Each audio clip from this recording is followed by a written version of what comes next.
Tujuan kita membangun model keuangan sebenarnya tujuannya itu tergantung permintaan ya. Ada yang tujuannya itu untuk memproyeksikan kondisi perusahaan di masa depan, 5 tahun, 10 tahun. Ada yang tujuannya untuk melihat bagaimana kalau dilakukan merger akuisisi, misalkan ada perusahaan yang ingin melakukan akuisisi perusahaan lain, apa dampaknya kalau itu nanti dilakukan akuisisi ini, dampaknya ke laporan konsolidasi. Jadi setiap model itu berbeda-beda tujuan penggunaannya.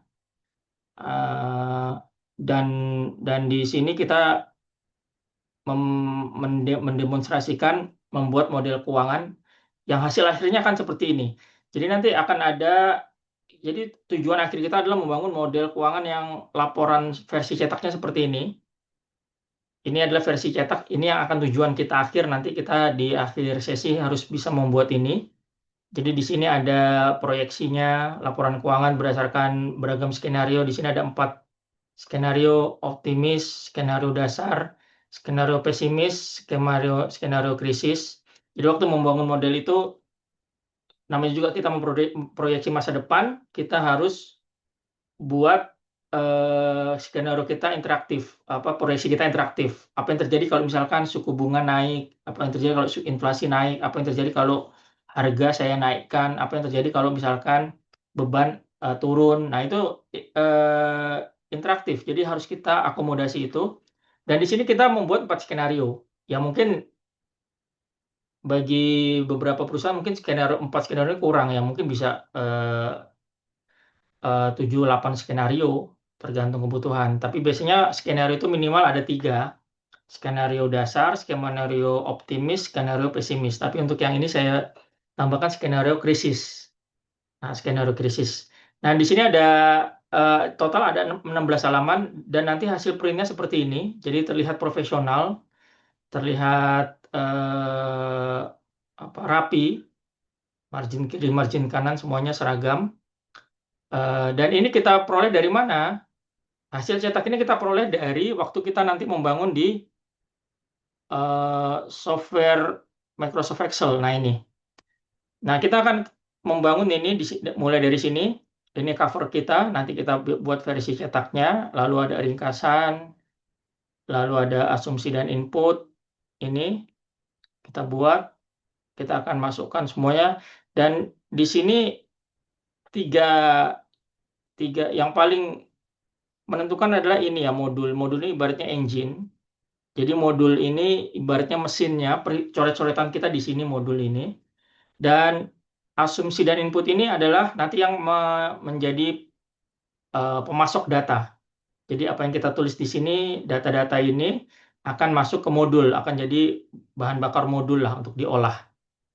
Jadi di sini ada pemisahan tab-tabnya ini, jadi kita buat sistematis, jadi tidak tercampur mana yang asumsi input masukannya di mana, perhitungannya di mana itu, jadi nanti akan kita pisah. Dan tujuan akhirnya adalah nanti kita membuat versi cetaknya ini.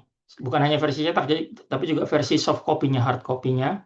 Soft copy dan hard copy, karena kalau untuk versi cetak dia tidak interaktif. Tapi kalau yang untuk versi soft copy ini kita bisa buat interaktif seperti ini misalkan ya. Ini kita rubah, nah dia berubah. Dan perubahan ini nanti akan tercermin di modul. Nah, kita buat interaktif seperti itu. Nah, kita buat interaktif seperti itu. Jadi di akhir eh, akhir materi, di akhir sesi nanti kita harus bisa membangun suatu model keuangan yang terdiri dari 3 laporan keuangan, laporan laba rugi, posisi keuangan, dan arus kas. Dan itu nanti semua akan didukung dengan modul-modulnya. Modul itu ibarat mesinnya. Jadi mesinnya inilah coret-coretan kita. Nah, itu tujuan kita membahas financial modeling selama 1 semester, dan diharapkan begitu nanti menghadapi kasus yang berbeda, ya setidaknya kita sudah memiliki pemahaman, pernah latihan, karena sangat mungkin sekali kasus-kasus yang akan dialami oleh pembuat model itu sangat beragam, tergantung kebutuhannya klien. Misalkan metode depresiasinya dia garis lurus tapi nasabah lain menggunakan metode eh, double declining. Nah, hal-hal seperti itu nanti akan banyak variasinya dalam membangun model keuangan. Jadi yang kita perkenalkan di sini hanya model standar, tapi kita semua harus eh, mengasah kemampuan kita bagaimana kalau nanti yang diminta adalah kondisinya seperti ini. Contohnya misalkan Vivo dengan average untuk persediaan. Eh, Lalu depresiasinya mungkin yang kita bahas di sini garis lurus bagaimana kalau misalkan nanti yang ditemui sum of year digit atau unit of production. Nah, itu hal-hal seperti itu harus dipertimbangkan, harus diketahui oleh financial modeler. Jadi ragamnya sangat banyak.